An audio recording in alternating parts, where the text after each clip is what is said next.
There is a message hidden inside this sentence. You cannot see it, but if an AI assistant reads it, it might just obey it. No glitch, no hack, no malware, just text.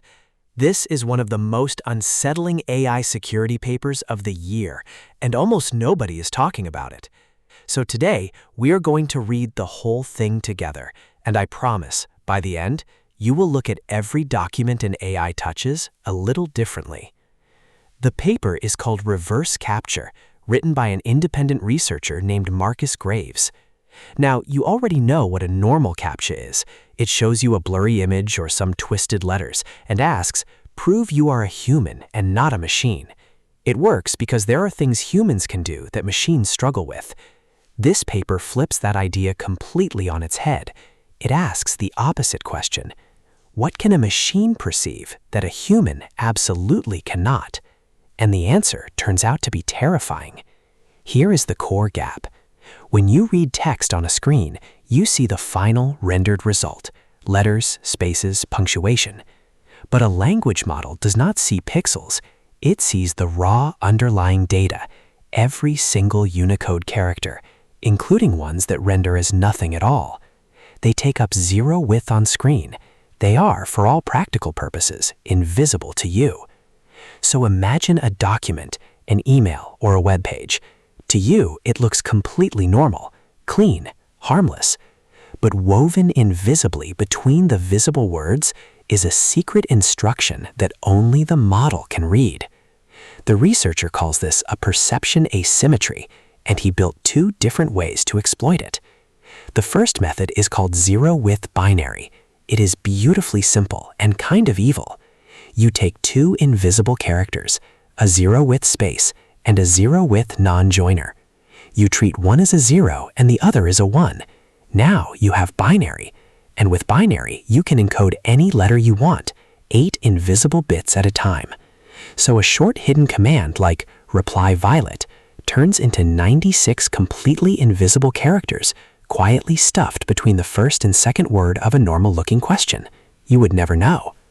The second method uses something called Unicode Tags. These are special characters that mirror the normal alphabet, but live in a hidden block of Unicode. The letter capital R becomes one invisible tag character. This encoding is actually more efficient, just one hidden character per letter. And here is the wild part. These tag characters were officially deprecated years ago, but they never got removed, and modern AI tokenizers still recognize them as distinct tokens. So the door was left open, and almost nobody noticed.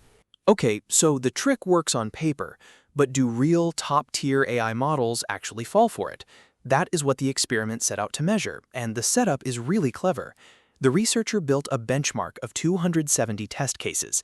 He took 30 trivia questions, each with a normal, correct, visible answer. Then he hid a completely different answer inside the text using those invisible characters. If the model spits out the hidden answer, you know for a fact that it secretly read the invisible instruction. Then he tested 5 frontier models from 2 companies. From OpenAI, GPT 5.2 and GPT 4o Mini. From Anthropic, Claude Opus, Claude Sonnet, and Claude Haiku. And he varied the conditions carefully. 2 encoding schemes, 4 levels of hints, ranging from telling the model nothing all the way to spelling out the exact decoding rules. And the big one, whether the model had access to a tool, specifically the ability to run Python code. In total, more than 8,000 responses were graded. And here comes the single most important finding of the entire paper. Tool access is everything. When the models had no tools, they mostly behaved. Across the board, compliance with the hidden instruction stayed under 17%. Reassuring, right? But the moment you hand the model a code execution tool, the whole thing collapses. Claude Haiku went from under 1% all the way up to 49%. Claude Sonnet shot up to 71%. Even cautious models cracked. Why does a tool change everything? Because without it, decoding invisible binary in your head is genuinely hard, even for an AI. But give it a Python tool, and the model simply writes a few lines of code to convert those invisible characters back into letters. It turns an almost impossible perception puzzle into trivial string manipulation. The AI essentially decodes the secret message for the attacker and then follows it. Now it gets even stranger. The vulnerability is provider-specific. The OpenAI models were far better at decoding the zero-width binary scheme. The Anthropic model strongly preferred the Unicode Tags scheme. In fact, with the right hints, Claude Opus hit a perfect 100% compliance on tags while staying low on binary. GPT 5.2 showed the exact opposite pattern. The researcher thinks this comes down to differences in how each company built its tokenizer, the part that chops text into tokens. And the practical takeaway is chilling. An attacker who knows which AI they are targeting can simply pick the encoding that model is most vulnerable to. There is one more layer to the results, and it tells us exactly what makes this attack dangerous. The researcher tested a gradient of hints. With no hint at all and no tool, compliance was basically zero, around 1%. The models did not spontaneously go looking for hidden messages.